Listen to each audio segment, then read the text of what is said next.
Tá bonito, né? Eu tô com muito orgulho dele. E eu tô entendendo que um disco solo independente, ele é muito diferente de um disco solo, sei lá, quando você tem uma hold por trás, quando você tem uma gravadora. É um trabalho muito artesanal, tanto o Uhum. trabalho do backstage artesanal, quanto o trabalho do cuidado com a obra, né, e do fazer musical. Então eu demorei um pouco de fazer esse disco, errei muito no processo, Ah, acertei muito no processo também, porque eu vinha de uma banda, né, e quando você vem de uma banda, você, querendo ou não, as tarefas estão divididas. sim. Os movimentos são diversos, mas são divididos. Então, os ônus e os bônus são divididos. Agora, na carreira solo, não. Tudo vem para cima de você. Até a própria organização da equipe, né? Se a equipe está funcionando ou não, você tem que estar de olho em tudo, Sim. de maneira solo. Então, eu coloquei alguns passos à frente de outros passos, o que me... Tipo assim, comecei a trabalhar a imagem um pouco antes, na minha ansiedade, queria trabalhar a Aham. imagem um pouco antes. Depois eu descobri que não, tinha que ter o disco, a música é o mais importante, então primeiro é a música, coisas desse tipo. Então Sei. foi muito importante ter a Cel comigo nesse primeiro processo, porque eu quis trazer o Lusco Fusco primeiro por entender a beleza dessa palavra. Eu sempre achei uma palavra muito bonita. Sim. E uma palavra muito bonita que nomeia dois momentos do dia muito bonitos, que é o amanhecer e o entardecer. Uhum. E tem muitos sinônimos que eu poderia ter colocado. Poderia ter colocado o nome do disco Crepúsculo, né? O filme. Sim. Crepúsculo, Ocaso, Anoitecer, Amanhecer, enfim, mas não era esse o caso. Não era esse o ocaso. Eu coloquei Claro. Lusco-Fusco pela musicalidade que tem a palavra, né? Uhum. Lusco-Fusco.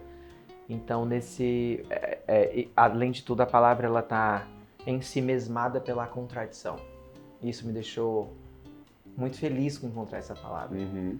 A gente não tá gostando de discutir contradição. A gente vive numa sociedade polarizada que não discute a contradição desse processo, porque a contradição ela é muito mais complexa do que a polarização. Não é sobre a polarização de uma sociedade polarizada quase de forma universal. O mundo está polarizado. Sim.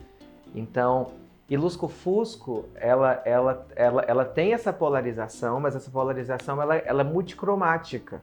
Ela entende os processos dessa mudança de estado. O que é um Lusco-Fusco? É um processo de transição da luz para o breu ou do breu para a luz. Então, e não basta dizer o que é essa luz ou esse breu. Sim.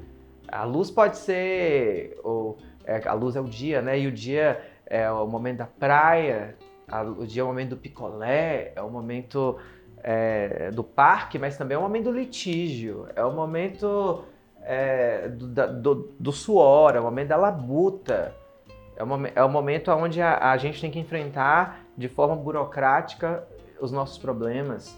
E o que é a noite? A noite a gente interpreta também como a solidão, como a tristeza profunda, mas não existe namoro sem a noite, sem a lua alta e as estrelas incandescentes com sua luz. Então, as contradições, elas em si são em si mesmadas de contradição também. Claro. Então é preciso olhar por outros prismas as nossas metáforas. Então eu quis construir Lusco-Fusco entendendo o lugar de onde eu venho. Eu sou uma mulher que passou por uma transição de gênero. Então passar por uma transição de gênero é passar por um Lusco-Fusco. Uma tentativa de despolitizar a questão sanitária, a saúde, então o Brasil ele volta para uma normalidade política, volta mais ou menos, né, que a gente está enfrentando ainda todos os resquícios de uma despolitização e dessa polarização. Então um Brasil em transição. Então que Brasil é esse que se acende, que Brasil é esse que se apaga? Então eu quis falar sobre essas cores dessa mulher que passou por uma transição de gênero, dessa cantora que está saindo de uma banda para uma carreira solo. Uhum.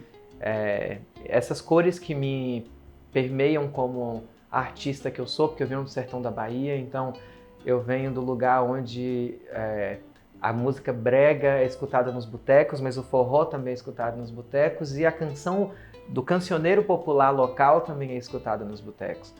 E ao mesmo tempo eu sou a cantora que também ama a tradição da música da MPB brasileira, que tem muita relação com a Bahia, do rock brasileiro que tem muita relação com a Bahia. Super. Então, esses são os meus luscos-fuscos. Os meus lusco-fuscos. Ai, mas brincadeiras à parte, é um disco muito especial pra mim. Primeiro que eu acho que é o disco onde eu aprendo a fazer um disco. Onde eu aprendo a depositar um pedaço de mim. E é interessante que o segundo... Isso artisticamente. Artisticamente, Mas também enquanto business, porque no Brasil você tem que fazer tudo, né? Tudo. Você Perfeito. aprende a criar o seu disco de uma forma artística e metafórica, mas você aprende a divulgar o seu disco, Justamente. a vender o seu show.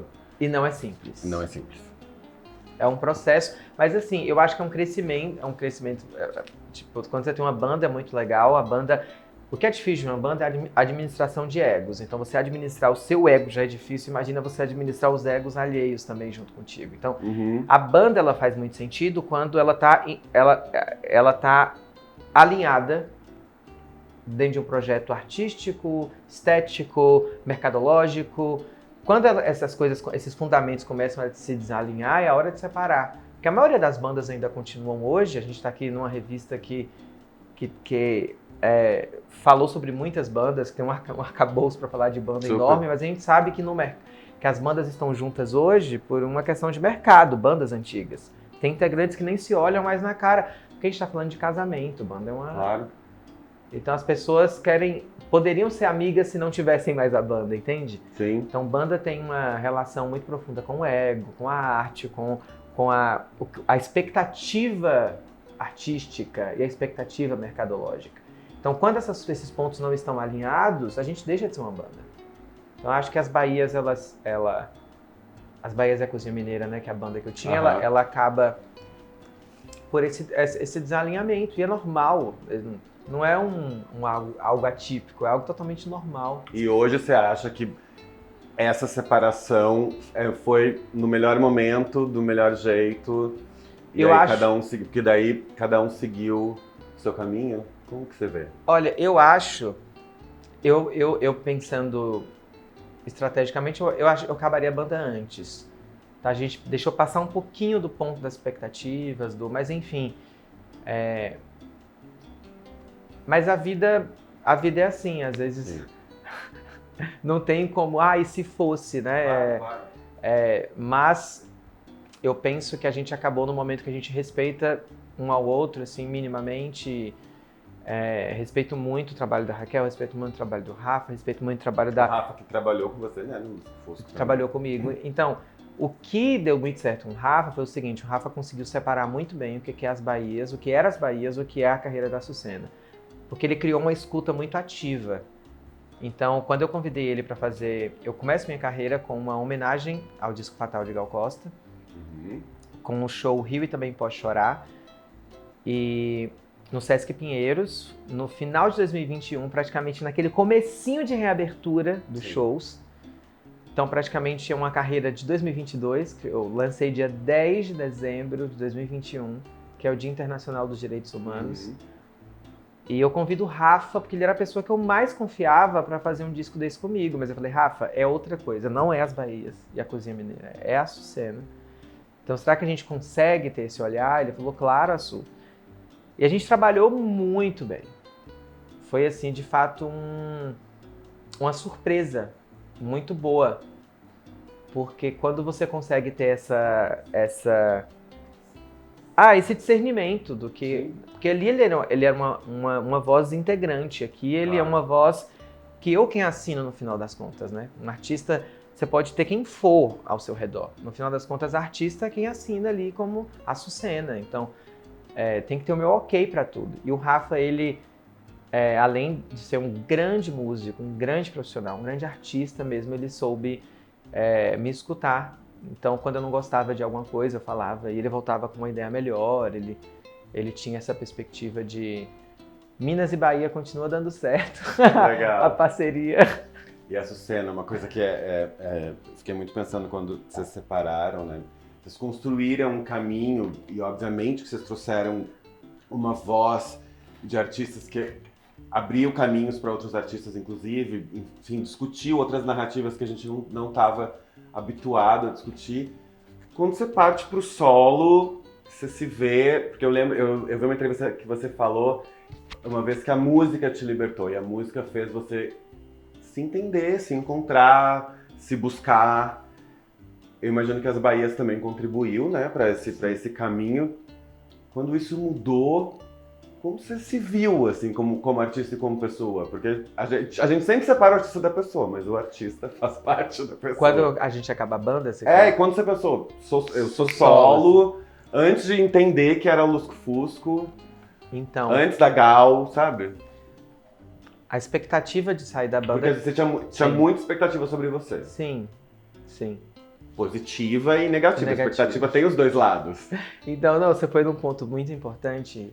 Essa pergunta é interessante porque quando a gente termina a banda, a gente só anuncia em setembro, mas a gente termina a banda em junho, e julho. Foi um bafo, né? É. Falei, tô melhor. E aí, e a gente vinha de 2 indicações consecutivas ao Grammy, a gente vinha a gente tinha gravado com a Ivete Sangalo, com o Périx, com a Luísa Sonza, vinha de um processo de deixar a banda mais pop, né? E talvez por isso a banda tenha acabado, porque a banda tinha uma entranha muito alternativa, no sentido da contracultura.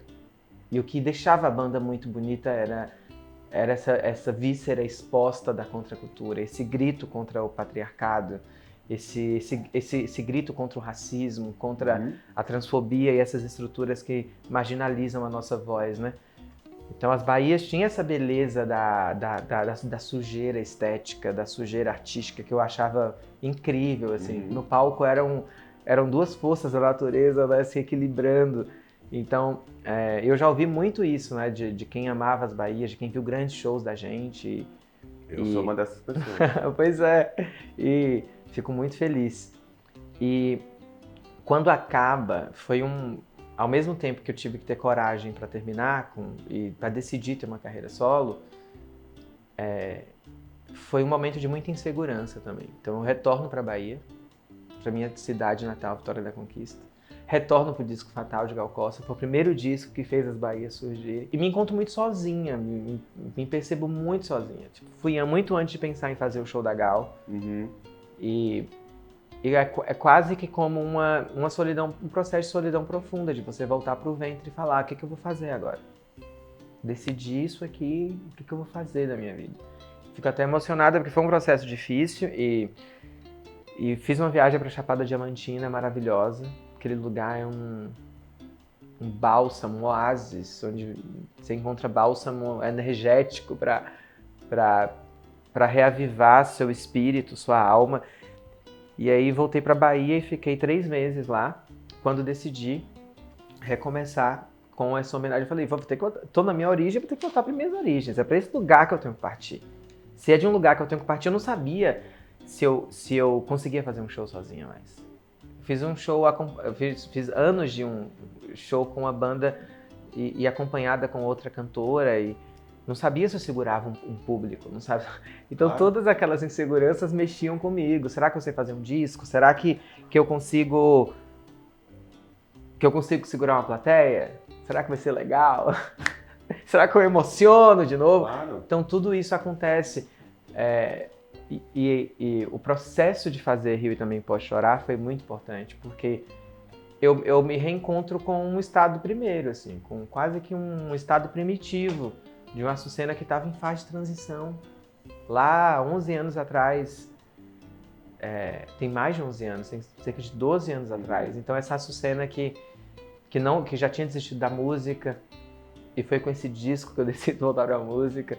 Quando eu olho pra Fatal, eu falo assim, uau, existe isso na música brasileira? Porque Fatal é um disco... O que me impressiona em Fatal? Todas as sujeiras estéticas, as microfonias, as escolhas de repertório, a melancolia do disco, que é um extremamente melancólico, de um país dominado por uma ditadura militar, e uma artista latino-americana expondo suas feridas, cantando de um momento bossa novista a um momento rock and roll, que quase que o aparato técnico da indústria fonográfica brasileira não tinha poder técnico para captar aquele show, com guitarra, as últimas músicas são quase inaudíveis Sim. de tão agudas que elas ficam, né, na A captação. gente, na real, entendeu esse disco hoje, né? A gente entendeu a Gal agora. Ela foi uma das maiores roqueiras brasileiras. E que coragem, né? Cara, porque o rock... Tem gente que... Teve uma das aulas que eu mais gostava na faculdade, era de literatura, e o professor falou assim, nessa aula, sobre o... Me fugiu o nome dele? Sobre o mictório do Duchamp. O que é esse mictório? A questão da arte ali, a arte ali não está no mictório, a arte está na atitude. Então, ela é na atitude artística. Sim. Então, eu achei tão lindo quando eu recebi essa percepção da atitude do Duchamp. Então, quando você olha para Fatal hoje, eu enxergo essa mesma relação. O disco ele é tão foda, porque assim, eu não teria aquela coragem, amor, de lançar um disco duplo com todas aquelas sujeiras estéticas. É sobre coragem, você entende? É sobre falar assim, esse é o Brasil que eu quero mostrar. É um Brasil subdesenvolvido, latino-americano. Essa é a indústria fonográfica que a gente tem, latino-americana. Uhum. Essa é a melancolia dos trópicos, a melancolia racial de Assum Preto. Assum Preto tocado, uma canção de Luiz Gonzaga tocada só com baixo, de forma suja. E quase que, sei lá, beira um pouco, tem uma coisa meio surrealista ali, Então, assim, é um disco genial. Então, eu falei, é dessa entranha que eu fui parida, e é para esse lugar que eu me espelho e vou recomeçar. Então, essa sua pergunta é interessante, porque ela me faz lembrar de toda a insegurança e de toda a segurança que eu tive que encarar. Porque a vida é assim. Sim. Por isso que a gente tem que fazer terapia. Não é só olhar para a segurança, você tem que olhar para suas sombras também. E o meu disco, Lusco Fusco, tá falando disso. Não é só sobre a luz. A gente é feito de luz e sombra. E olhar para a sombra não necessariamente é ruim. É muito poderoso você controlar os aspectos sombrios de sua natureza. Com certeza. Às vezes você tem que ter todos os lados para você entender os lados. Justamente. O lado oculto da lua. Exato, a gente é muito mais complexo, né? Justamente.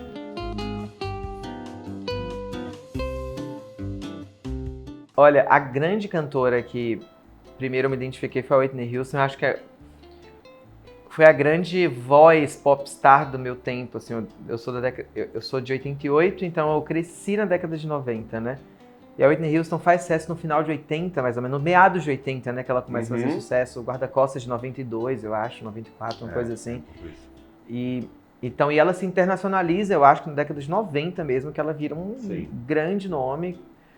Então o filme, inclusive, veio para premiar. Eu lembro que eu pedia pro meu pai ir pra locadora comigo todo mês pra gente locar o Guarda-Costas, que eu não parava, eu não cansava de ver o Guarda-Costas, assim.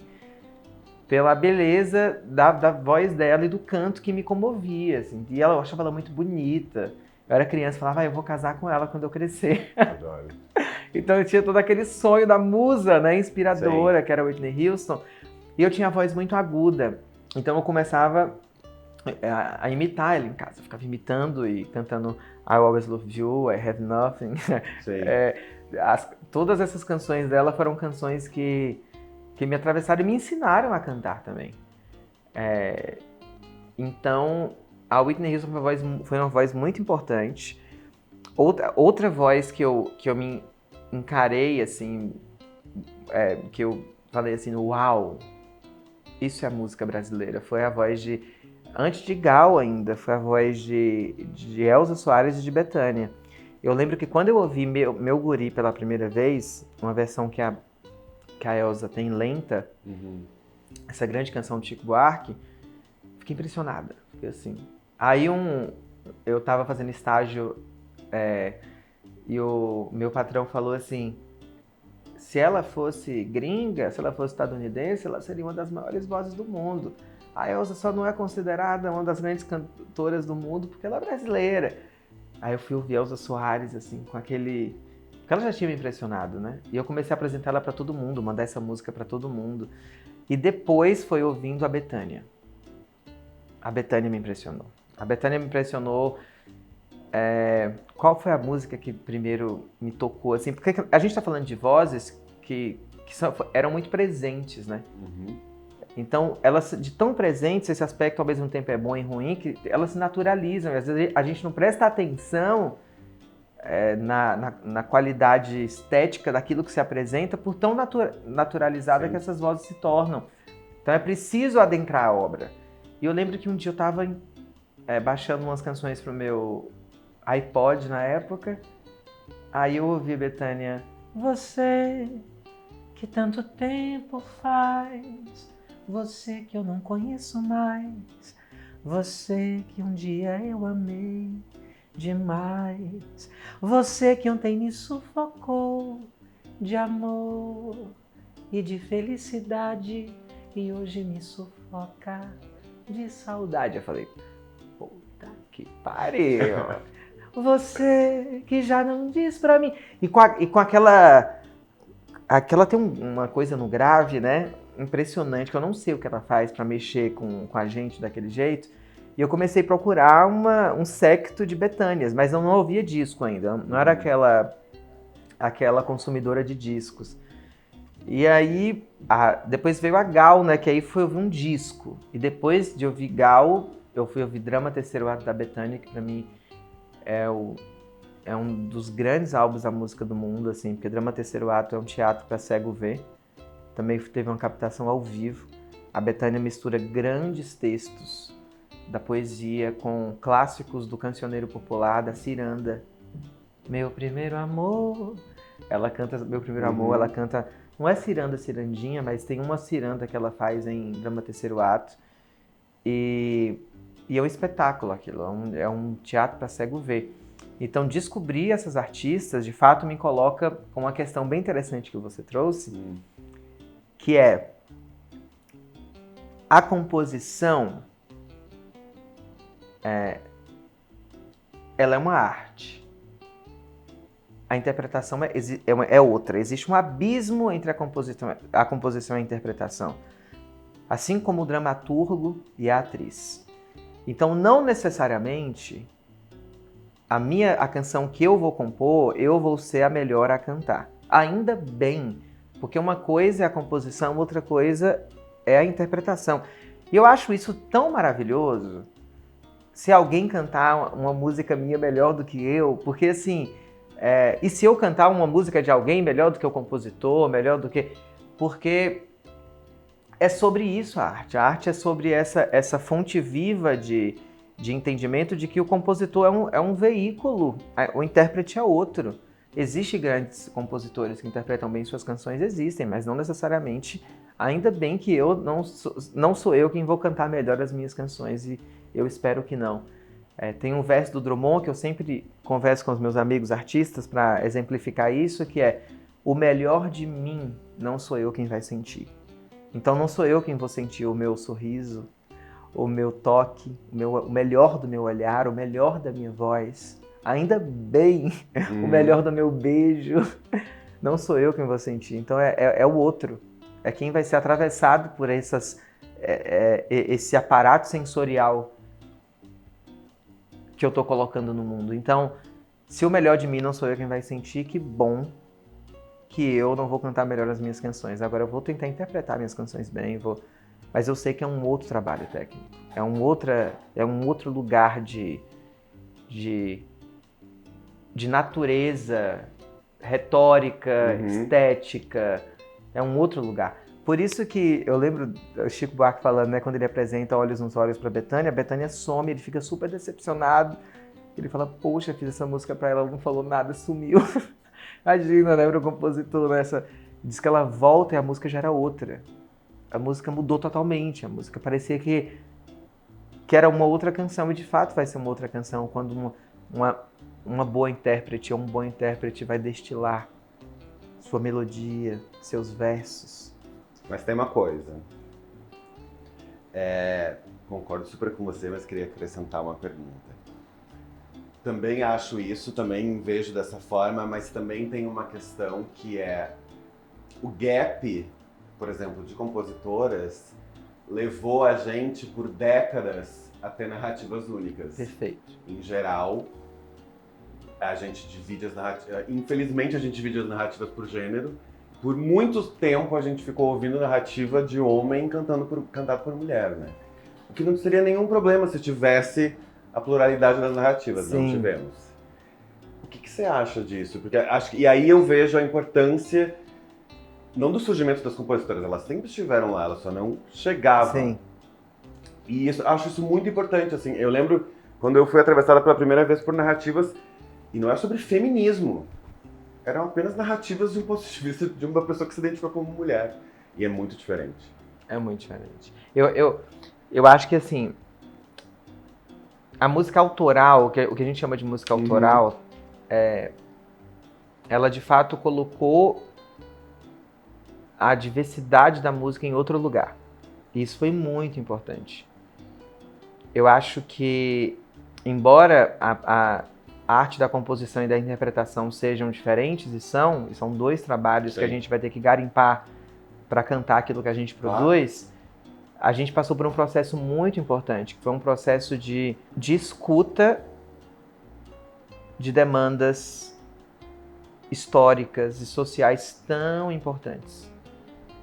Porque, de fato, a gente vivia um mundo meio mágico de não haver machismo no Brasil, não haver racismo no Brasil. No Brasil não tem racismo. Que isso? A gente vive todo mundo bem. Sim. Então, quando você traz... quando você apresenta luz sobre vozes que foram silenciadas, eu nunca gostei de falar eu vou dar voz, não. Que é o que você bem disse. Uhum. Ninguém dá voz para outra pessoa. As pessoas sempre tiveram voz, sempre tiveram esse lugar de fala. A questão é que elas foram silenciadas, Exato. Elas foram apagadas, ou pelo menos houve essa tentativa de apagar essas pessoas, de silenciar essas pessoas, de esvaziar o discurso dessas pessoas. Então, quando a gente compõe e a gente se torna agente consciente da nossa trajetória, da nossa vida, a gente coloca luz nas nossas demandas históricas. E também sobre a novas narrativas, né? Porque não é só sobre novos corpos, né? São novas narrativas que se apresentam, novos assuntos, novas perspectivas, novos movimentos, Brasis que se apresentam, cores que se apresentam. Isso é muito mais legal, muito mais interessante. Você olhar para a música brasileira e falar assim, uau, a gente tem muito mais coisa. A gente tem... E não é só isso, né? É fazer com que as pessoas tenham acesso a esses espaços. Então eu acho sim que, por exemplo, quando você tem esse ato dessas artistas, mulheres, compositoras que foram silenciadas por tanto tempo, o processo pós-década de 70, que foi um processo de começo de... A Rita Lee estava ali, a dona Ivone Lara, desde a década de 60, década de 70, que sofreu muito. A dona Ivone Lara teve canções assinadas por homens. Então, a Rita Lee estava ali, a Marina Lima, década de 80, que são grandes vozes, né, que já... Grandes vozes e grandes narrativas. E grandes narrativas, justamente. Então, e é muito triste que a gente fale de poucas, né? Sim. De poucas mulheres que... E não é que elas não compunham, elas estavam compondo. A questão é que elas não podiam compor porque havia uma divisão sexual do trabalho na música. E não só na composição, nos bastidores. Claro. Nas bandas, assim, na instrumentação. Mulher tinha que aprender a tocar piano, porque piano não podia tirar de casa. Então o lugar da mulher com piano era na sala de casa. Ou seja, violão não era coisa para mulher. Violão era instrumento de boêmios. Por isso o Brasil fez o violão ser um traço tão marcante na sua música, né? Até porque você tem um baixo custo de um instrumento onde você pode levar e rodar um país de dimensões continentais como o Brasil, e tá na praça, e tá em casa, e tá... Enfim... Então as mulheres passaram por essa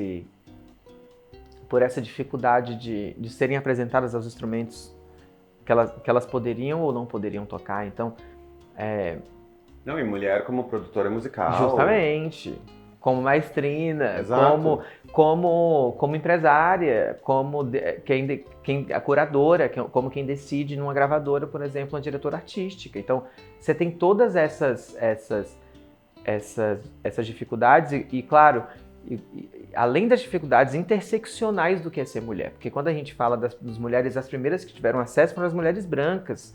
Então você tem depois as mulheres negras. Trans você nem podia falar. A gente teve um movimento de trans, né? Que depois a Leandra Leal faz o filme Divinas Divas, que apresenta, mas a mulher transgênera sempre num lugar assim muito mais hipersexualizado, ou da vedete, embora fossem grandes atrizes, no teatro se poderia ter. Agora, uma cantora...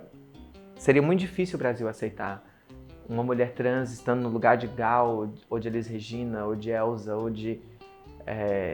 Hoje você ainda acha isso? Hoje não. Hoje eu acho que a gente está começando a... Acho que tem muito preconceito. Eu, como cantora trans, eu tenho que provar muito para as pessoas que eu sou uma grande cantora, ou que eu canto bem, ou que eu domino a técnica do canto, ou que eu domino a técnica do meu saber artístico. Então você tem que passar por muitas provações. As pessoas duvidam. Ou elas generalizam a sigla. Ou seja, sei lá, por eu ser trans, eu necessariamente pareço com a música das drag queens do pop. Ou eu pareço com ou a Linda Quebrada, a Lineker, a Açucena e a Pablo, que é drag, ou a Glória Groove, são a mesma coisa. Entram quase praticamente num mesmo pacote colorido LGBT. E as pessoas não me escutam a sua música porque elas já pressupõem que a sua música pode ser alguma coisa parecida com o que elas já acreditam. Então a gente passa por essa triagem que vem pela minha identidade de gênero, pela minha imagem. Então parece que eu preciso provar mais de que... E você está falando isso até hoje? Até hoje, sim, até hoje. Até hoje. A gente está começando a ver uma mudança nos line-ups agora. Há 2 anos era a pandemia, né? Mas há 4 anos atrás, há 3 anos atrás, os line-ups, assim, se tivesse mais de uma cantora trans, poderia ser um line-up LGBT, entendeu? Tinha uma cantora, era uma cota, tipo assim. Hoje não, hoje eu tô vendo line-ups com, sei lá, 3, 4 cantoras trans e também com drag queens e não necessariamente isso é ser um line-up LGBT, porque vai ter também a cisgeneridade vai dominar o line-up. Então não é uma questão LGBT ou não, é uma questão de são artistas que estão produzindo linguagem e são esses artistas que estão produzindo linguagem. Então, enfim, é sobre quem está fazendo música, no final das contas.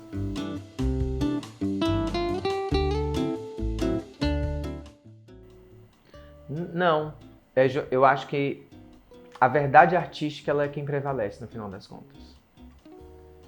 Eu encaro muito a minha verdade artística. Eu já quis fazer textão, já quis fazer manifestos, que eu acho que os manifestos são muito importantes. E eu acho que o artista tem que cantar a sua verdade. Qual pode ser a sua verdade? Por exemplo, eu sou uma cantora muito romântica. A gente sabe. E uma cantora trans pode ser uma cantora muito romântica. Então eu acho que... só que eu vou ser romântica com outros assuntos, né? Ou talvez com os mesmos, ou os assuntos banais. A questão... Eu acho que a gente precisa ser atravessada pela nossa verdade. E claro que tem a fase do grito. Ainda a gente está passando pela fase do grito, que é esse entendimento de quem a gente é. A gente está falando de uma população, por exemplo, a população trans, uma população que ainda luta por empregabilidade. A gente não conseguiu ainda superar uma expectativa de 35 anos de vida. A expectativa de vida da população trans é essa.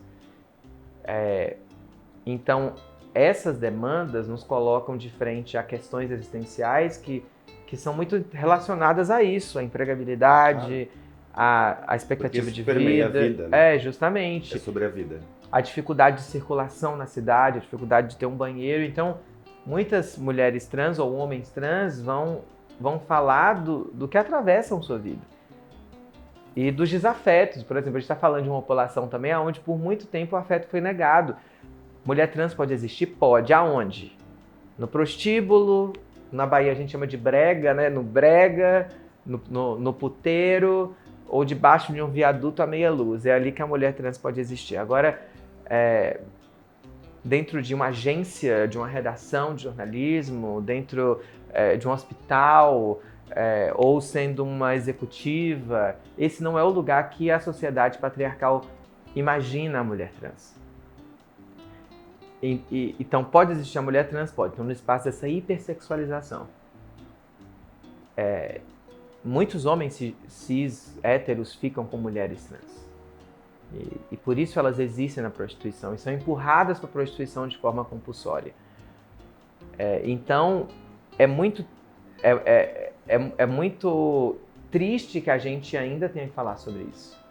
Então, acaba que a nossa verdade artística muitas vezes se confunda com o manifesto desse grito, porque assim, são questões básicas que não foram superadas, como a dignidade humana, como o respeito à vida na sua plenitude, onde eu vou morar, como que eu vou comer.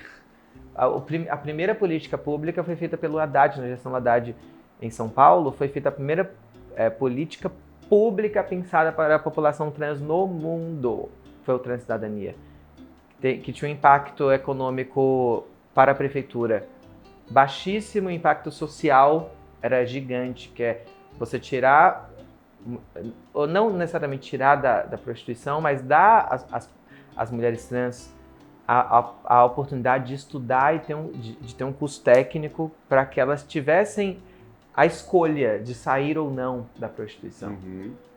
E muitas mulheres maravilhosas que a gente vê hoje engajadas politicamente, lutando por demandas políticas, não só para a população trans, mas para todas as populações minorizadas dentro da política.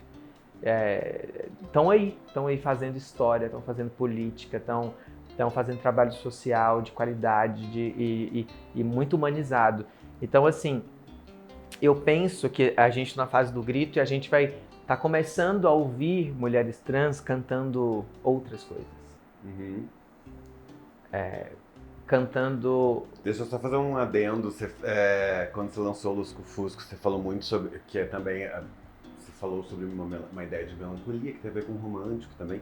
Mas você falou muito sobre o disco ter um olhar de afeto, um olhar de amor, um olhar... E aí, quando você ouve o disco, você consegue pescar alguns momentos em que essa fala tá ali. Você olha uma música e você pensa... Sobre o que será que essa música é só uma metáfora ou é sobre isso? Isso aqui é sobre amor, mas é sobre um gato. Não sei. Ele te leva para esses lugares e você falou, né, sobre isso. Tipo, ele tem um lugar do afeto, que é um lugar que, obviamente, é negado para a mulher, né? É negado na arte. A gente tá falando de um universo que a música é sobre traição, a gente tá falando de um universo sertanejo. Sabe? Queria que você falasse um pouco disso, assim, da sensação desse disco. Ele tem uma sensação muito evidente para as pessoas e você já meio que deu uma ajudada pra gente entender caminhos que você escolheu, assim, além dele ser lindamente bem pensado, assim, como obra. Eu acho que o lugar do afeto é um lugar muito sensível para mim, justamente por todas as questões que eu disse. Ou seja, a mulher trans pode existir? Pode, na hipersexualização. Logo, a figura da travesti, da mulher trans, ela quase que é diametralmente oposta à família brasileira. E ao afeto. Justamente, porque se a família é o coletivo, é a construção afetiva, a segurança domiciliar, a mulher trans, a travesti, ela é a rua, ela é a solidão profunda. Ela é só para transar, joga pedra na geni, é para isso que você serve. Então, o que a gente está começando é sair desse espaço de marginalização social e ocupar aquele ditado que as mulheres trans cunharam, né? Falaram, o que elas falam? Bota a cara no sol, querida. O que significa botar a cara no sol? Significa a gente vai sair da noite. Claro. A gente vai ocupar o espaço público à luz do meio-dia e falar, a gente existe. E esse ditado, ele parece ser uma ironia, e é uma ironia também, né? Ele pode ser usado ironicamente ou no sentido de força. Não, bota a cara no sol, vai, enfrenta. Então, botar a cara no sol quer dizer que a gente está trazendo luz a outros lugares. E a questão do afeto, ela é muito sensível pra mim, porque pela primeira vez eu tô namorando aos meus 35 anos, comecei aos 34, 35 anos, e demorei muito, assim. Foi depois do processo do disco. Foi Foi durante, final, foi durante, tem composições ali que já tem essa... já tem essa natureza do namoro, do flerte, da construção de um afeto possível. Então, assim, eu tive muitas decepções amorosas, assim, não chegava nem a entender que eu poderia namorar alguém, assim, porque era muito difícil chegar ou ser uma possibilidade de afeto possível. E isso me doía muito. E você internaliza isso também, né? Você Sim, acaba pensando nisso como uma realidade. Uma realidade, ou seja, eu não sou um ser amável. É amável para ser amada. E isso é muito triste. Primeiro que eu sempre fui romântica. Sempre me espelhei em cantoras românticas, sempre amei o lugar do romântico, sabe? Sempre me tocou muito. E mesmo se não tocasse, existe a centelha de você se sentir amada, de você, claro, sei lá, no dia de frio querer aquela conchinha gostosa do seu lado. E não que relacionamento seja fácil, relacionamento Sim. não é uma coisa fácil. É o direito de amar e ser amado. Justamente. Então eu estava muito traumatizada e isso que você falou é interessante, que eu de certa forma, eu internalizei essa... Não sou um ser amável. Então tudo que se apresentava para mim como uma possibilidade de afeto, eu começava a desconfiar. Tem uma canção no meu disco que se chama Quase da Cor dos Seus Olhos, que é sobre o quase mesmo, o medo de amar, porque ela tem seus olhos verdes quase que da cor das plantas que eu comprei, me alucinam quase de um jeito quase que nem sei, onde termina o começo do fascínio dessa ilusão, que extermina quase que o medo de uma paixão. Seus olhos verdes quase queimam, quase teimam em me fazer amar a incerteza, em me fazer amar a incerteza, que a fumaça de sua boca espaireceu no ar. Tudo que paira para a vista de um coração apaixonado. Apaixonado entre plantas verdes, quase que da cor dos olhos de sua visão. Então a música é sobre a incerteza. A impossibilidade. Assim, quase que eu tenho medo de me jogar. Claro. E aí eu vou me jogar, eu vou me fuder de novo, vou sofrer de novo, porque assim, se iludir no amor é muito incrível. É muito incrível. Você se apaixonar é muito incrível. O processo da paixão, que é o processo da paixão, dizem que ele é muito egocêntrico também, né? Porque é a construção de um espelho a partir do outro que você tem. E por isso deve ser tão bonito que você começa, enfim, a sonhar com aquele espelho, com tudo que você vê no outro. E o processo de desilusão, amor. Você constrói aquele castelo maravilhoso.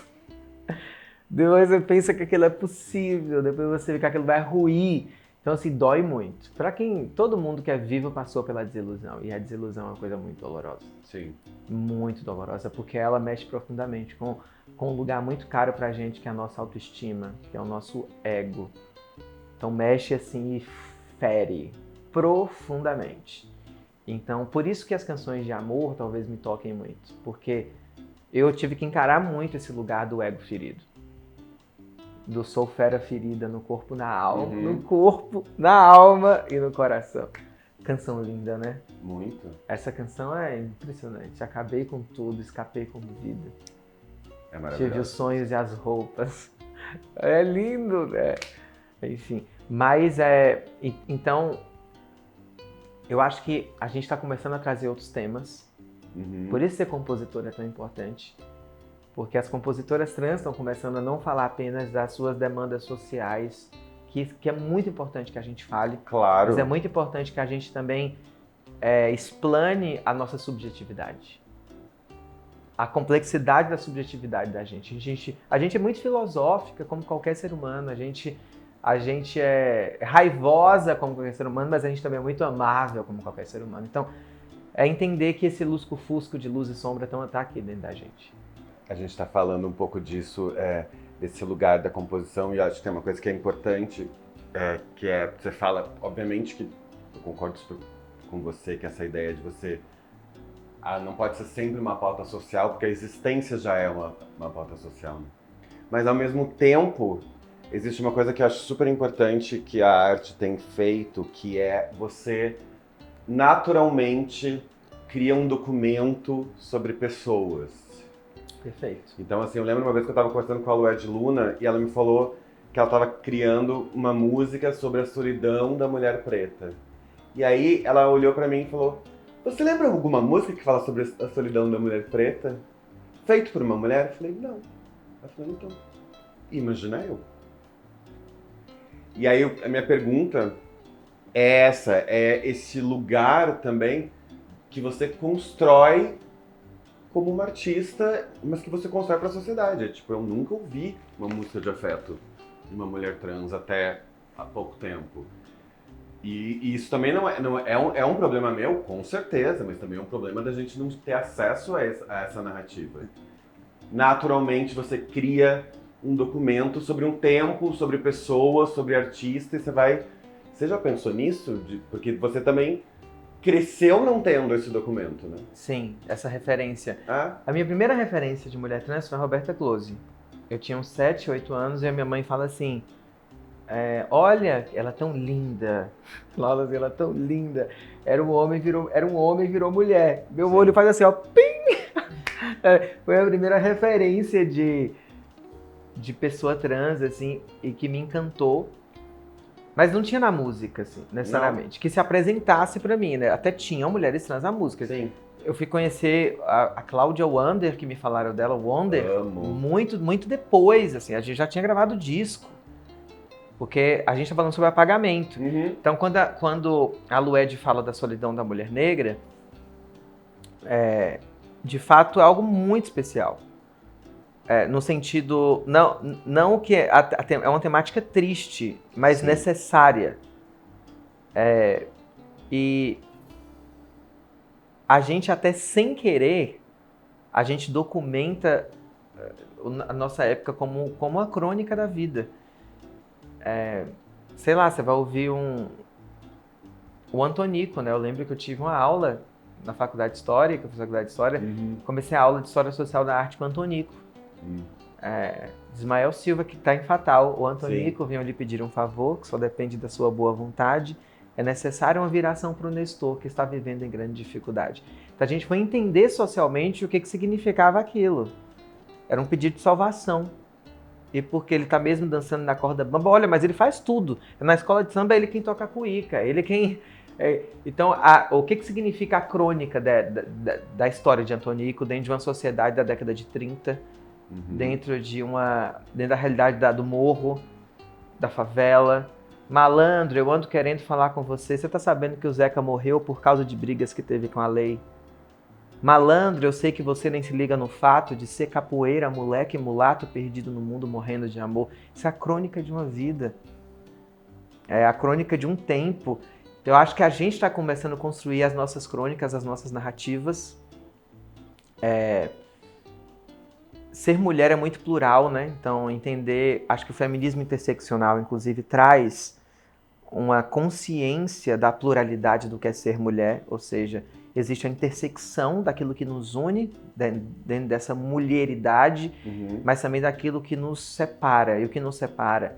Uma mulher rica não sabe o que é ser uma mulher pobre, mas existe uma intersecção que as une. Uma mulher negra é outra coisa diferente de uma mulher indígena, que é diferente de uma mulher branca.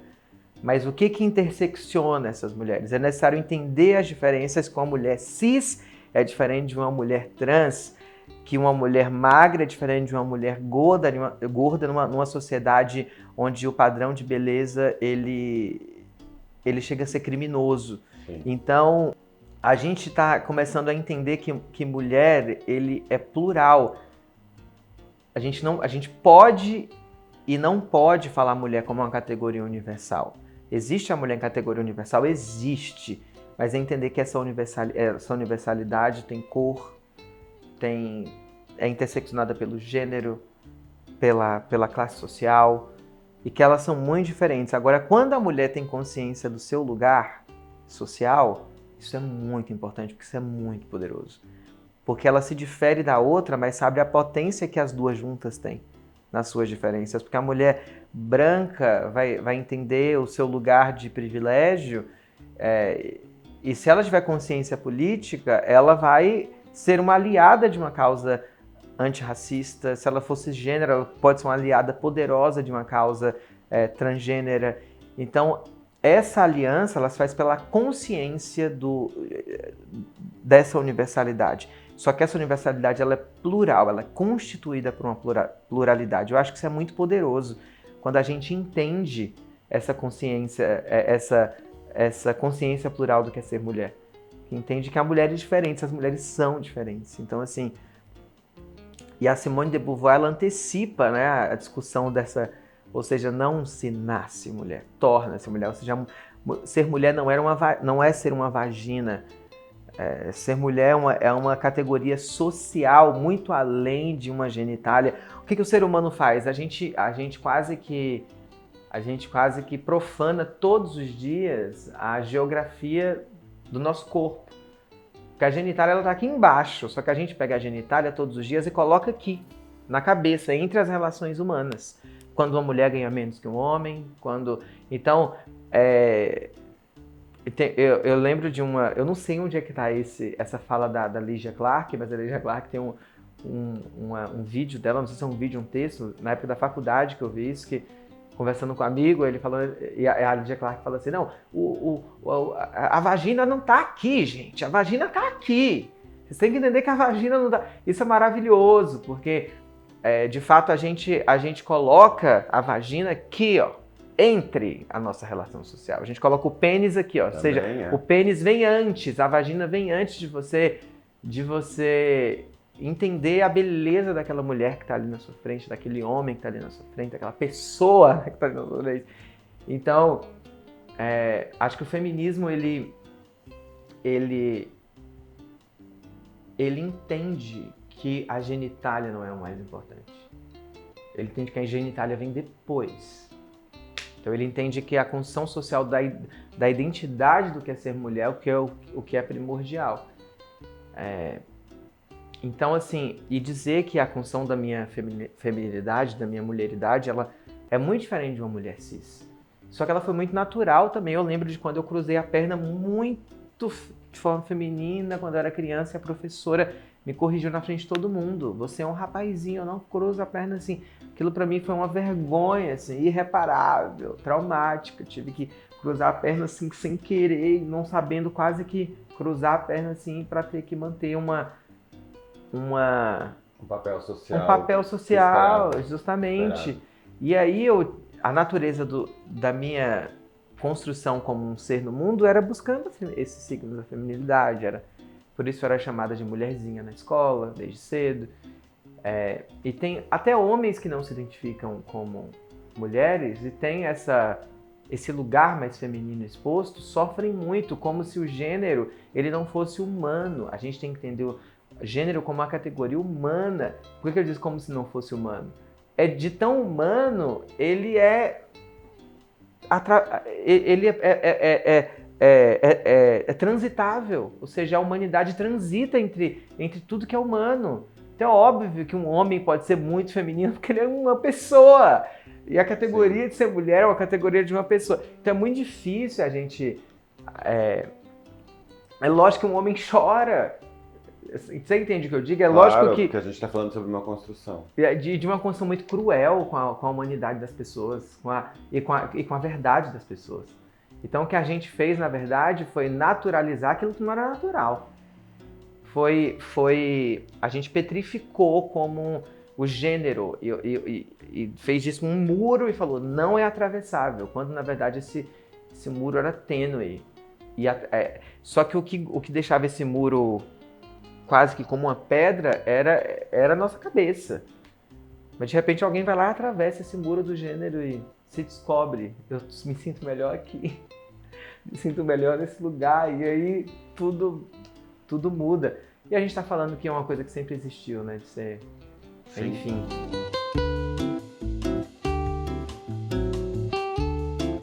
Sim, eu vejo, mas eu acho que eu queria ver mais. Eu vejo uma tentativa sincera do que a gente chama de sororidade, né? Que é esse lugar fraterno entre as mulheres, né? Entre se auto-organizar para se ajudar e fortalecer suas demandas, enfim. Eu vejo, mas acho que a gente esbarra muito na competitividade imposta pelo mercado, pelo capitalismo. Então, existe um entrave também dessa exploração da individualidade que o mercado coloca uma contra a outra. Principalmente entre as mulheres, né? Principalmente entre as mulheres, justamente. Porque, como tem menos espaço para as mulheres ainda, fica muito mais competitivo. Então, e esse lugar, né, de uma mulher ter que ser mais gostosa do que a outra, ter que ser mais bonita do que a outra, ter que ser mais feminina do que a outra, Então a mulher sempre foi colocada no... Não, o homem também, obviamente. A gente está falando de uma sociedade extremamente competitiva. Uhum. Mas isso é muito cruel e, claro, a gente precisa repensar nossas estratégias, mas eu tenho visto que muitas mulheres têm pensado em outras mulheres. Muitas jornalistas ou jornalistas têm pensado em fortalecer lineups que tem pelo menos a metade de mulheres e metade de homens. Jornalistas que têm feito curadorias incríveis com mais mulheres e pensando nessa diversidade. A gente passou por uma... Eu vi isso acontecer na minha frente. A publicidade, né, brasileira, a publicidade, para mim, a da cerveja é um grande exemplo da mudança de paradigma que a gente teve do comportamento no Brasil. Não necessariamente isso ainda está se reverberando de forma concreta. Acho que está também, às vezes eu digo assim, de forma amplamente concreta. Acho que está se reverberando de forma concreta, mas a gente precisa ganhar mais contornos qualitativos e quantitativos sobre a hipersexualização da mulher. Que ainda há na música. A gente não sabe dizer o que é liberdade e o que é hipersexualização ainda. Sim. Ainda existe essa linha tênue mesmo, até onde a mulher está sendo hipersexualizada, até onde ela está sendo... Porque a gente vê até entre as figuras marginalizadas, como as drag queens, as LGBTs em geral, esse lugar da hipersexualização, da música pop, e a pergunta é até onde?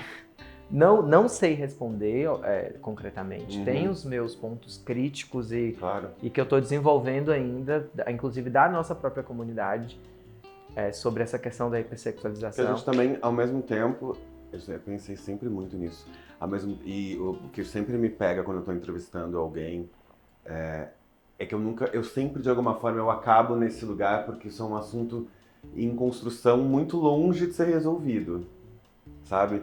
E ao mesmo tempo é isso, do tipo, eu tenho tanta liberdade, eu tenho liberdade. Só que qual é a diferença entre o que eu estou fazendo e eu ser objetificado por outra pessoa? Porque eu tenho a mesma referência, porque eu tô no mesmo mundo, né? Quase que um paradoxo. Exato, né? tipo, eu vou mostrar minha bunda porque eu quero ou porque alguém mandou. Qual é a diferença? Ou porque isso vem demais porque eu sou um produto hipersexualizável. Exatamente. Então, assim, óbvio que é muito melhor eu ter a própria escolha, sem nenhuma dúvida. Mas, ao mesmo tempo, a referência que eu tenho é eu poder ter a escolha de mostrar a minha bunda. Justamente. Não, esse é o melhor do... Por isso que aí existe um lugar assim, ó. Eu estou escolhendo mostrar a minha bunda. Agora, desde que eu me entendo... Que é o melhor lugar. Justamente. Só que esse lugar, ele quando você está num holofote tão grande como a indústria pop, ele ganha outros desdobramentos. Porque sobre essa escolha há uma lupa de aumento muito grande. Assim como qualquer atitude no Big Brother, cara. É impressionante. A lupa de aumento que você tem sobre uma ação social, ela vira um pandemônio. Então, assim, se uma estrela pop ela toma uma decisão individual, essa decisão individual ela se coletiviza. Com certeza. Por referenciamento, Então, é muito interessante, claro, e há escolhas que são mais apelativas. E ninguém aqui é inocente, né? Não. Justamente. É sobre desejo. É sobre desejo, é sobre construção de desejo, sobre construção de narrativa. Então é um lugar muito perigoso e, de fato, a gente não sabe discutir porque é muito interessante o lugar da escolha. Eu posso escolher. Agora, enfim, é difícil. Não, você pode escolher, mas o imaginário imagético que foi construído para você escolher é o mesmo. Você tem que escolher, construir uma disrupção. Uma disrupção, criar. E aí, eu sempre que eu vejo assim, quando a gente começou a fazer, por exemplo, editoriais de foto, assim, eu tinha questões que era, tô fotografando uma pessoa gorda. O fotógrafo não sabe fotografar uma pessoa gorda. Porque a referência dele é a Kate Moss. Ele ficou pesquisando as fotos da Nan Goldin, sabe assim? E isso é uma coisa que me aflige muito, que assim, tá bom, eu vou fotografar uma... Tem diferença? Não deveria ter. Mas a construção de imagem que a gente tem dentro da cabeça é da Gisele Bündchen. É da Gisele. Ainda. Então, assim, como eu fotografo uma pessoa preta? Porque é uma outra luz. E é interessante porque ainda... O drama, chegamos num outro lugar já. Sim, mas eu acho que música é comportamento, né? Com certeza. Então, quando a gente fala de música, a gente tá falando sobre o mundo e a atuação da música e da indústria fonográfica dentro da criação do padrão de beleza, ele é muito interessante. Não, mas essa ideia da gente entender esse lugar da mulher na música, né? Que eu entendo um movimento das mulheres que aprenderam a fazer produção musical, que aprenderam a divulgar o trabalho, que aprenderam a vender o seu próprio show. Eu acho que assim, a grande sacada da gente é a auto-organização. Para qualquer grupo minorizado. Então, a gente só vai conseguir chegar no lugar que a gente quer chegar se a gente se auto-organizar. E se tiver consciência dessa pluralidade, consciência dos privilégios de algumas em detrimento de outras, consciência de quem de fato são nossas alianças e quais alianças a gente quer estabelecer dentro desse processo porque não existe ganhar uma guerra sem aliados. Então vão ter que ter parceiros homens no caminho, vão ter que ter gente boa no caminho com a gente, sabe? Colocando. Não existe luta sem aliança.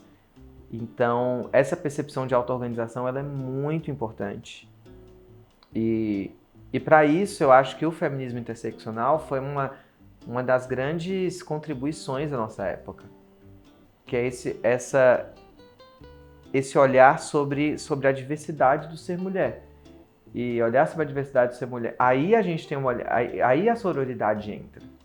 Porque a sororidade é o entendimento do que eu sou como mulher que você não é. E do que você é que eu não sou. Mas onde a gente se encontra pra gente chegar no mesmo lugar? Porque existe algo muito forte que nos une. Muito mais que as nossas diferenças. Por isso que é sobre intersecção de interesses, de demandas políticas, de demandas trabalhistas, e de amor, de corpo, justamente, de produto de beleza, de mercado, de moda. Justamente. Então é sobre mercado, é sobre moda, é sobre o espelho, Sim. sobre o enfrentamento cotidiano do espelho e, enfim, eu diria isso.